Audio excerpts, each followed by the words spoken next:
First off, I'm just curious, how many times have we been in and out of the FATF gray list since the passage of the original Anti-Money Laundering Act? Mr. Chair, I believe that we've been with the gray list. This is the last one was the third time, Mr. Chair. So February, we were out, no? So before that, when was the last time that we were in the gray list? The last time was in 2013, Mr. Chair. 2013.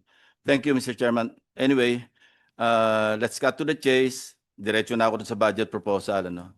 I understand that yung proposed budget nyo, out of your proposed budget of 333 million, ang inadapt lang sa NEP is something like 51%? A Yes, little over Mr. Chair. 51%. So, Mr. Chairman, the agencies in front of us, ito yung recipients ng so-called crumbs, no? ng budget sa, at least sa NEP, ano? But of course, I'll reference when the House GAB is presented to us, yun ang maging reference namin. So I just hope that your concerns will be adequately addressed by the House of Representatives para hindi rin kami mahirapan na mag-amend or maggawa ng insertions. To highlight yung sinabi kong crumbs, ano? For example, Mr. Chairman, dito sa kanilang original proposal intended to fund their programs and projects, 125 million for the MOE or maintenance and enhancement, I'm sorry, ng kanilang cyber security and database. Would this include the blockchain? Kasi may nabasa rin akong blockchain proposal sa inyo. Yes, Mr. Chair, that will include the blockchain tool that we propose to procure, Mr. Chair, next year. Are these being outsourced o standalone kayo?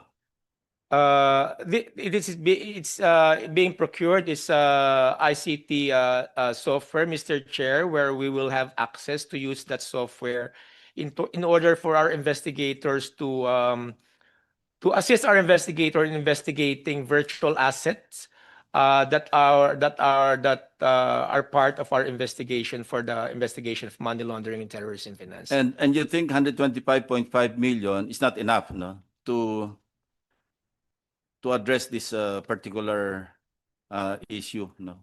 Yes, Mr. Or Chair, expense? because the procurement of this ICT project, Mr. Chair, involves also management services and training also, Mr. Chair. That's why we need this budget that we are proposing, Mr. Chair, for the procurement of blockchain tools. Alam niyo po, Mr. Executive Director, napag-usapan na namin ni Chairman Sherwin ito, no? That we are here to help you, but you also have to help us justify why we should restore your original request to the DBCC. So, can you give us some justification why we should restore the amount as requested, as you know, as against the amount approved by the DBCC? Say 125. How much more do you need? And why? Mr. Chair, we need an additional of 32,550,000 pesos, Mr. Chair. The procurement of this ICT software subscription is essential to maintain the security, stability also, Mr. Chair, and efficiency of the AMLC's technology environment. Subscription to this database and application platforms ensure reliable operations for the AMLC, access to updates and vendor support to minimize po yung downtime and performance risk in the AMLC IT system.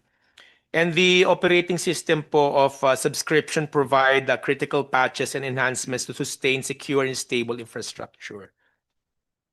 In relation to the also to the other maintenance of ICT equipment, Mr. Chair, and software equipment that I mentioned a while ago, the procurement of this items, Mr. Chair, will include repairs and maintenance services that are necessary to ensure continuing reliability, security, and efficiencies of the ICT and physical infrastructure of the AMLC. And this includes po, as I mentioned a while ago, yung aming tool for the investigation of virtual assets, Mr. Chair. Thank you, Mr. Chairman. Just to highlight the need to really assist this, particularly yung MLC. 125 million, 125.56 million. Mas maliit pa ito sa flood control, isang flood control project, Mr. Chairman.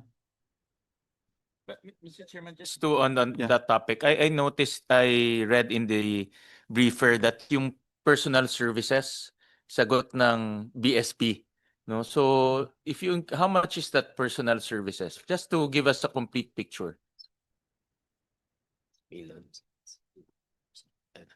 Mr. Chair, the personnel from BSP is 258, authorized by the Bangko Sentral ng Pilipinas, Mr. Chair. 158 million.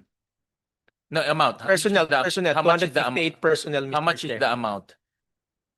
We do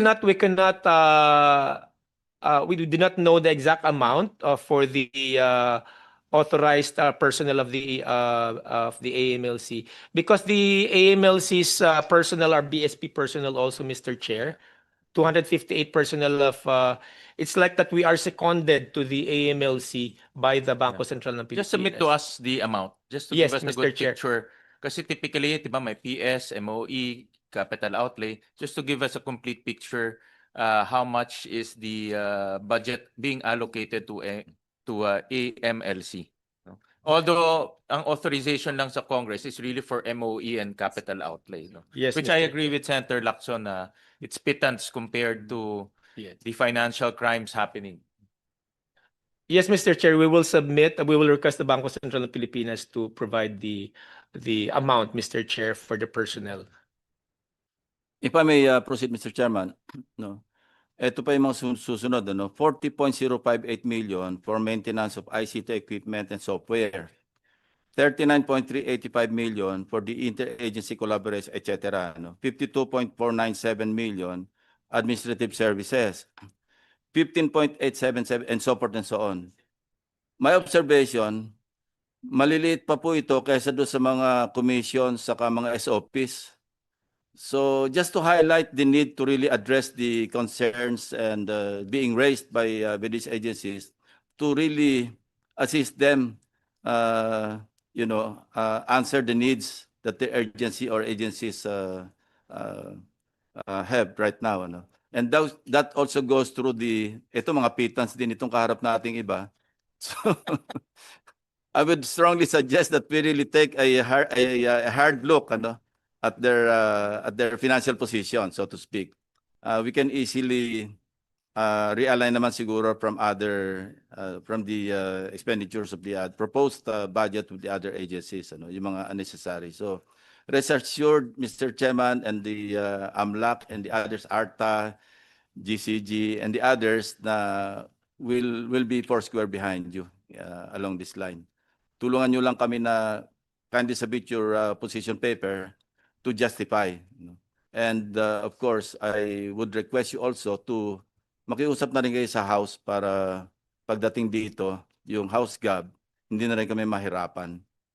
Thank you very much. That's all from this representation, Mr. Chairman. Thank you, Senator Lacson. Next will be Senator Tulfo. Thank you, Mr. Chair.